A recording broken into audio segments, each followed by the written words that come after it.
आज संपन्न हुए लोकतंत्र के महापर्व के सभी को धन्यवाद। ऐतिहासिक मतदान हुआ, 80% तक जाएगा मतदान। बता दें कि वीडी शर्मा ने बड़ा बयान दिया। आगे उन्होंने कहा कि एमपी के अंदर हमने एमपी के मन में मोदी और मोदी के मन में एमपी को व्यापक आशीर्वाद मिला है। जन कल्याणकारी योजनाओं का असर दिखा। पीएम मोदी ने महिलाओं के लिए कई काम किए। महिला सशक्तिकरण का महत्वपूर्ण रोल रहा। अल्पसंख्यक बहनों ने भी बढ़ चढ़कर हिस्सा लिया। ट्रिपल तलाक, अन्य मुद्दे जिन पर बीजेपी ने काम किया।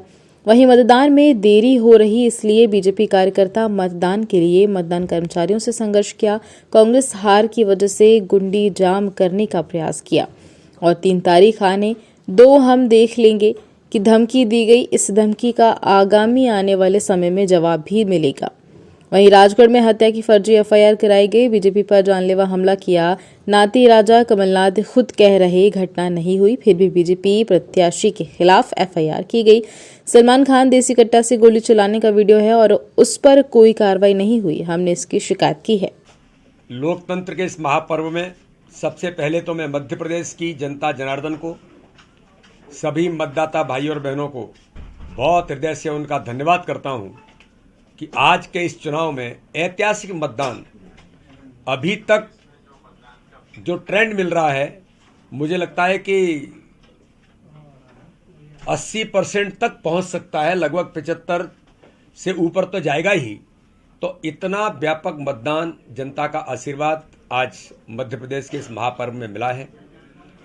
और इसके बारे में मैं बहुत स्पष्ट तौर पर कहना चाहता हूं कि मध्य प्रदेश के अंदर इस चुनावी महापर्व में हमने प्रधानमंत्री जी के मन में मोदी, मोदी जी के मन में मध्य प्रदेश, मध्य प्रदेश के मन में मोदी, इस अभियान को जो कैंपेन लॉन्च किया था, उसको एक व्यापक जनता का आशीर्वाद आज मध्य प्रदेश के अंदर मिला है। भारतीय जनता पार्टी की, प्रधानमंत्री मोदी जी के नेतृत्व की और मध्य प्रदेश की सरकार की हमारी उन योजनाओं का, जो गरीबों का जीवन बदलने का अभियान है कि प्रधानमंत्री आवास में 64 लाख बहनों को उन्हें मालिक बनाने का काम प्रधानमंत्री मोदी जी ने किया। तो उज्ज्वला योजना में करोड़ों करोड़ बहनों को उनके धुएं से मुक्ति दिलाने का काम किया। तो मध्य प्रदेश के मुख्यमंत्री माननीय शिवराज सिंह चौहान ने 1 करोड़ 31 लाख बहनों को लाडली बहना योजना में उन्हें सम्मान और संबल दिया। तो 45 लाख लाडली बेटियां, लखपति बहनों का अभियान माननीय प्रधानमंत्री मोदी जी के नेतृत्व में, बेटी बचाओ बेटी पढ़ाओ का अभियान, महिला सशक्तिकरण का महत्वपूर्ण रोल इस चुनाव में रहा है। इसलिए पिछले चुनावों से बहनों ने बढ़ चढ़ करके हिस्सा लिया है। अल्पसंख्यक बहनों ने भी ट्रिपल तलाक से लेकर प्रधानमंत्री मोदी जी की योजनाओं से लाभान्वित जो लोग हैं, उन सब योजनाओं से आज महिलाओं ने भी बढ़ चढ़ करके इस चुनाव में हिस्सा लिया है। इसलिए आज मैं कह सकता हूं कि मध्य प्रदेश के मन में मोदी और मोदी जी के मन में मध्य प्रदेश के अभियान के साथ, विकास और गरीब कल्याण के झंडे के साथ 41 लाख से ऊपर वो कार्यकर्ता और करोड़ों करोड़ कार्यकर्ता जिन्होंने अथक मेहनत और परिश्रम, भारतीय जनता पार्टी के मध्य प्रदेश के एक एक कार्यकर्ता ने 64,523 बूथों पर अथक मेहनत की है। भारत के गृह मंत्री अमित शाह जी ने कुशल रणनीति के साथ अपने संगठन तंत्र को मजबूती देना, वो बड़ी बड़ी सभाओं को छोड़ करके इस काम में लगे थे मध्य प्रदेश के अंदर। आज उसका परिणाम है कि वोट परसेंटेज बढ़ाने में भी भारतीय जनता पार्टी के कार्यकर्ता ने महत्वपूर्ण भूमिका निभाई है। और गर्व है कार्यकर्ता पर कि कार्यकर्ता किस बात की लड़ रहा है कि मतदान होने में देरी हो रही है।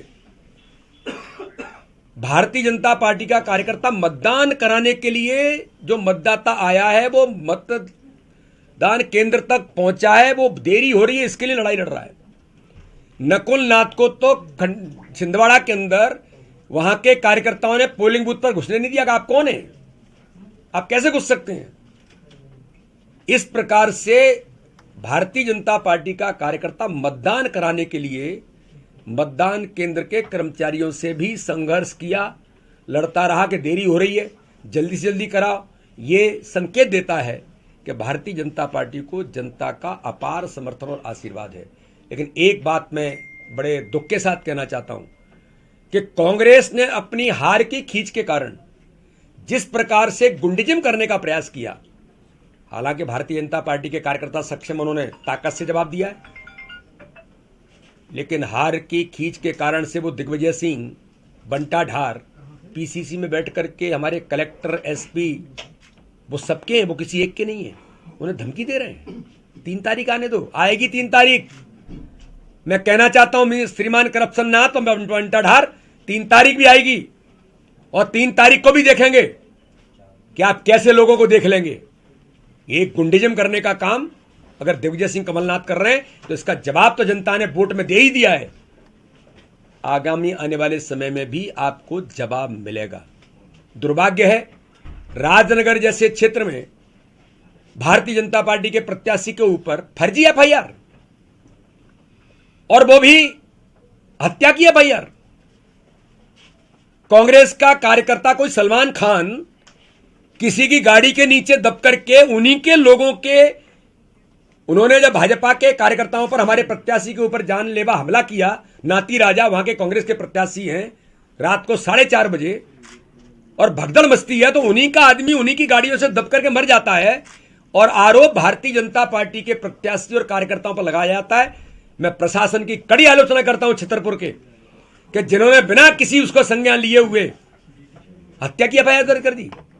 कोई व्यक्ति किसी गाड़ी से दबा है, कैसे दबा है, क्या हुआ है, आपने हत्या का प्रकरण दर्ज कर दिया।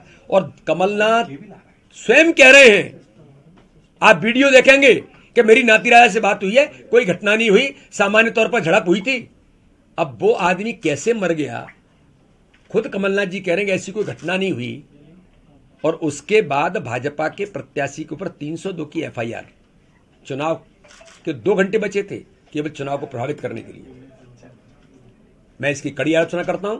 हमने चुनाव आयोग में भी कंप्लेंट की है, हमने पुलिस प्रशासन को भी कंप्लेंट की है और जिन लोगों ने जानलेवा हमला किया, गोलियां चलाई, गाड़ियां तोड़ दी, उनके नाती राजा जैसे अपराधी प्रवृत्ति के लोग और जो व्यक्ति मरा है वो ओपनली सलमान खान देसी कट्टा से गोली चलाने का वीडियो जारी है, उनके खिलाफ कोई कार्रवाई नहीं है।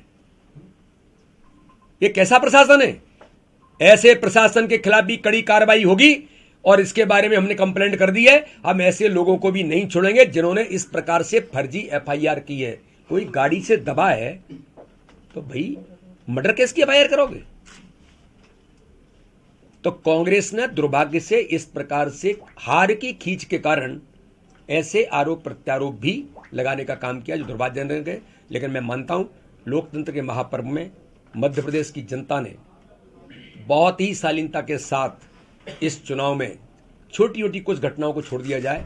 इस प्रकार के तथाकथित जो लोग हैं कि खुद घटनाएं करते हैं, बाद में आरोप लगाते हैं, बाकी पूरे मध्य प्रदेश में शांतिपूर्वक मतदान हुआ है। मैं सभी मतदाता भाइयों का, सभी मतदान में लगे हुए कर्मचारी भाई और बहनों का, भारतीय जनता पार्टी के सभी कार्यकर्ताओं का हृदय से धन्यवाद और आभार करता हूं कि आज इस लोकतंत्र के महापर्व में सबने अपनी महत्वपूर्ण भूमिका निभाई और अपने मध्य प्रदेश को स्वर्णिम मध्य प्रदेश बनाने के लिए मतदान किया है, जो 3 तारीख को भारतीय जनता पार्टी की सरकार के रूप में प्रकट होगा।